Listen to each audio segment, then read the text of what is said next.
Hello, my dear viewers, welcome to a new episode. In the 18th century, the Italian anatomist Luigi Galvani was in his laboratory looking into a phenomenon, as his assistant with a scalpel touched a nerve in frog's thigh fixed with a pin. And a spark ignited that moved its leg muscles. Galvani ignored everything and kept repeating the experiment. But the frog? He didn't care, he only cared about figuring out what happened. In 1791, he published an important article about his work, and how we can move dead muscles when they touch two different metals. It was a phenomenon later labeled by Alessandro Volta as galvanism. Meaning, to generate electric current through chemical reactions.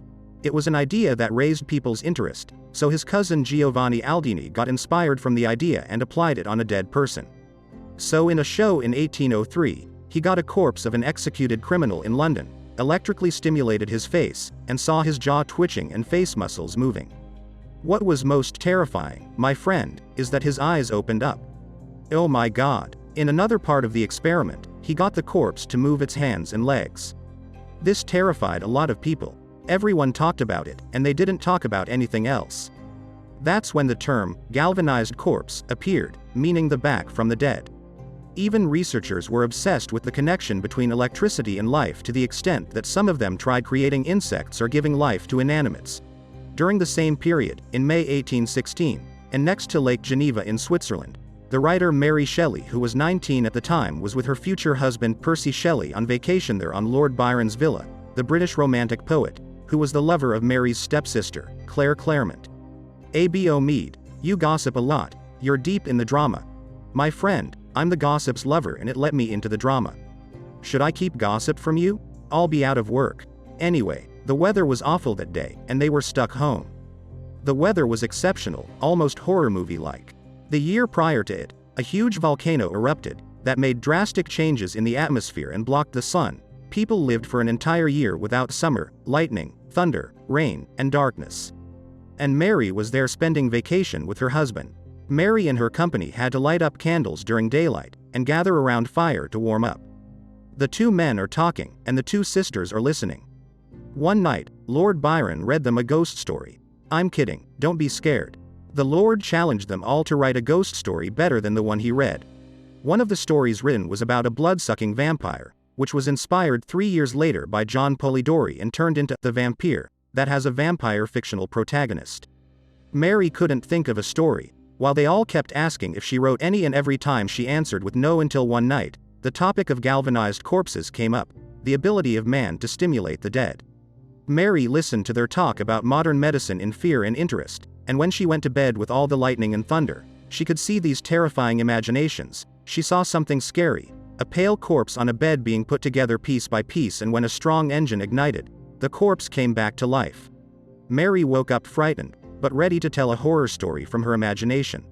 About a young scientist creating a weird creature. That creature escapes from the scientist, and turns his life upside down. Having her write the first fiction novel, Frankenstein, of course, my friend, Frankenstein isn't the monster but the scientist who made it. This novel by Mary Shelley is originally a part of a nightmare. That nightmare created a revolution in horror literature and folk culture. Unfortunately, my friend, not all of our nightmares have a clear scenario like Mary's. The brain takes us to fictional, unrealistic realms every night. Tell me about it, I'm deep into it. I dreamt that I was driving an oven pasta and someone called Salah Beater running after me. I have no idea who he was. He's neither Salah Mohsin, nor Salah Fazi. Who's Salah Beater?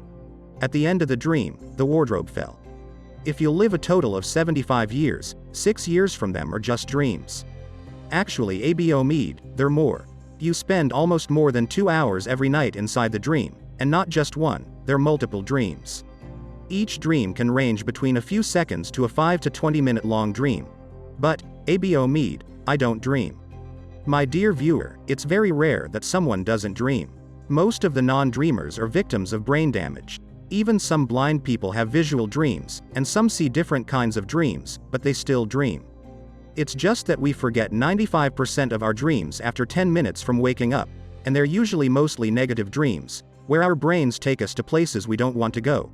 Regardless of your culture or country, we mostly all saw similar dreams: falling off a height, fighting with someone, a partner cheating, a creature chasing us, falling off a building, having an exam without studying, naked in a public place, someone dear passing away, late for an important event, or teeth falling out. Till this day, I still dream of the midterms. Wasn't I done with school? Some people dream of devils, ghosts, and abandoned places. But it's not necessary that every bad thing is a nightmare. Nightmares provoke heavy emotions like anxiety, sadness, anger, and embarrassment that could wake us up right in the middle of a dream. But the ones who wake up frightened and screaming, without remembering what they dreamt of, is called night terror. You'd see a child wake up with a tantrum of screaming with fear and fast heartbeats. If he remembered what he saw, then it's a nightmare. That's as if it pressured you into waking up.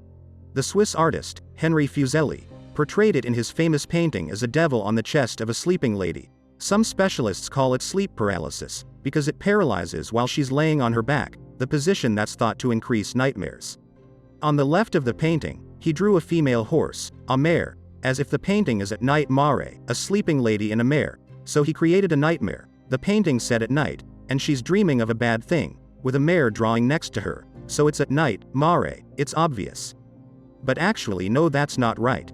The syllable, mare, in nightmare doesn't mean female horse at all. Mare is a word from medieval English. It's the name of a female devil that takes forms of animals, and breaks into homes at night with a horse and strangles the sleepers. The old Germans thought they could stop her if they blocked the key's hole, and walk backwards to the bed, or leave their slippers pointed towards the door. And put something metal in the bed, to keep the evil spirit away. Since the dawn of existence, and man is trying to get rid of nightmares, the event that makes us unable to sleep, are scared of sleeping, to not have our mind torment us. Why are there nightmares, and what's the point of them? Why do we escape reality then see it in an uglier way as a nightmare? Why do our brains intensify our fears instead of helping us get over them? These are good questions, my friend. I'll be back with answers. There are old theories that answer an important question: why do we dream and see nightmares? Some see that they teach us lessons, or that they have metaphysical references, or even future prediction. Native Americans saw them as portals of the soul, where they receive messages from their ancestors. I guess my grandpa was hungry in my dream. Till now, we can't scientifically confirm which of the theories is correct, because scientists can't test it in labs. Dreams aren't materialistic, they depend on the dreamer, it's subjective. Sometimes we tell a nightmare that we feel is scary, but to others it may be funny. The oven pasta nightmare was so scorching. My feet were on fire. You can be afraid of dogs, and dream you're around many of them, but for someone who loves dogs, it's like a family photo. Eventually, they're all theories for a subjective experience. Freud saw that dreams reflect our subconsciousness, and every dream has a surface meaning in the scenes we see, and has a hidden meaning. Subtle symbols, if unlocked, would make us understand our deepest desires. In his opinion, dreams represent desires written by our awake conscious mind. Imagine looking deeper in my oven pasta dream, finding meat probably. Thank you, Freud, for your opinion on how dreams have desires and stuff, but not all dreams fulfill desires. No one wishes for a lion to chase him, or go to school without pants. Another more suitable theory says that dreams are old defense mechanisms. How? I'll tell you how. My dear viewer, to sleep you go through 4 phases. First, you lay awake, then close your eyes and go in quiet sleep, then you dive into deep sleep, until this phase. You see simple scenes, not epic dreams or complicated stories. Until the next phase, after almost an hour and a half sleeping, the rapid eye movement phase, the REM. The eyes move rapidly under the lids, as if they skim through scenes, and show visual information. Here, breathing is faster, and heartbeat and blood pressure both increase, and all body muscles are in low active mode. The muscle tone decreases, and as some explanations suggest, it's an adaptive method to not interact with a dream and get hurt. If you dream that you're running, if nothing paralyzes you, you'll cut yourself. This makes one of the explanations of sleep paralysis say that for some reason, we wake up during this phase, when our muscles are still paralyzed. That's despite the brain activity being the same as it is awake, and consumes the same energy, especially memory and emotion controllers, the hippocampus and amygdala. As far as the brain knows, it's awake. The dream is like a real situation, so it starts acting up and get anxious. As if the brain in our sleep simulates life-threatening situations, so that if they happen in real life, it's ready. It trains in the dream on loss, embarrassment, and confrontation, and this is called the threat simulation theory. Some studies say that children with unstable mental and physical health, see more nightmares than the ones in a safe environment. But, abo Mead, my dreams are random. Where's the brain simulation when I see a dog in a suit, driving an agricultural tractor, and throwing pencils on Carrefour? Where's the simulation here? Where's the training? What are you training me on? You interrupted my sleep and comfort, which are essential in mental and psychological preparedness. If I'm not well slept, I'll fail, and be mentally exhausted. The brain chooses emotionally charged threats, not necessarily realistic threats, yes, but the question here is where lies simulation and training? Why is there something disrupting my comfort? I want to sleep and wake up lively, see the world and deal with it, and achieve things that prevent threats. If I'm not well slept nor alert, I'll have fights and problems that get me in trouble. Here, we find an existentialist theory says that dreams have no meaning. But they have side effects to what happens on the brain. The brainstem, connecting the brain to the spinal cord, has to be active to regulate heartbeats and breathing. Also, the visual cortex code and limbic system, the system in our brain responsible for emotions, have two simultaneous processes. One of a physiological nature, and the other deals with these random nerve pulses. We wake up and try to form a story from the scenes and ideas we saw. Our minds are simply always obsessed with searching for a meaning. Nothing tires me more, my friend, than searching for meaning. The only part where its activity is reduced during dreaming is the frontal lobe. That's the rational part among brain lobes. It's responsible for logic and deduction. It's off during dreaming. Once this lobe is off, the rest of the brain lobes go nuts, as if we're reforming the brain. If it happens and your conscious merged with the REM sleep phase, conscious passes by the REM, says good morning, wait not now, conscious, we're dreaming. Here, something rare happens, something called lucid dreams, where you're aware that you're dreaming, and can even hear yourself snore. Not just that, you can also direct the dream. And control the character's behaviors, and try supernatural things, like flying or touching fire, and control the ending of the dream. Mostly, dreams are considered hallucinations, where we lose sense of reality, without feeling time or place. This neurological explanation doesn't justify the psychological trauma nightmares, which is a known symptom for those who suffer from PTSD. The brain replays the painful situations when they're awake, and they see them again in their sleep. War survivors see their comrades die, and the ones who suffered domestic abuse or friend betrayal have scenes from their memory repeat. Dreams aren't random, but they're affected by memory. Memory loss patients have shorter and simpler dreams. In L'Aquila, an Italian city, there was an earthquake that caused deaths and injuries. Researchers found that the closer the people were from the center of the earthquake, the more they had nightmares and sleep disorders. The earthquake map was almost a nightmare map. The brain needs to organize its feelings after a traumatizing event, and it's something it does during sleep. You know, when you sleep drained then wake up joyful and happy? No, abo Mead. Me neither, my friend. This happens in real life, not in sci-fi novels, but what happens is that the brain simplifies these feelings. It untied the knots, categorized and refined the day's memories, and decide what will be in the long-term memory, and what won't. Remember your route to the hall, and forget the professor's shirt color. Maybe this display of memories is what makes these dreams. In a study in 2001, by Professor Matthew Wilson, trained rats to solve a maze, and take a reward after half the route. He recorded the rat's brain activity while solving the maze, and found that the nerve cells in the long-term memory lobe, hippocampus, is active in a specific pattern. And when he changes the maze, it's active in a different pattern. When rats slept, he recorded their brain activity, and was surprised to see the same activity when solving the maze. As if they're dreaming with the maze, and memorize the route in their minds. That's why students who sleep before exams usually do better than the ones who stayed up all night studying. Even in games, if you can't pass a certain level, sleep and try when you wake up and you'll pass it. My friend, that's my advice for all students. Whether you want to play or study, sleep well to wake up lively. But, how are these memory-controlling parts active while we're dreaming, even though we forget those dreams when we wake up? Like I said, the frontal lobe isn't active during REM sleep, and that plays a big role in forming memory. The process of storing new data and memories doesn't take place during sleep.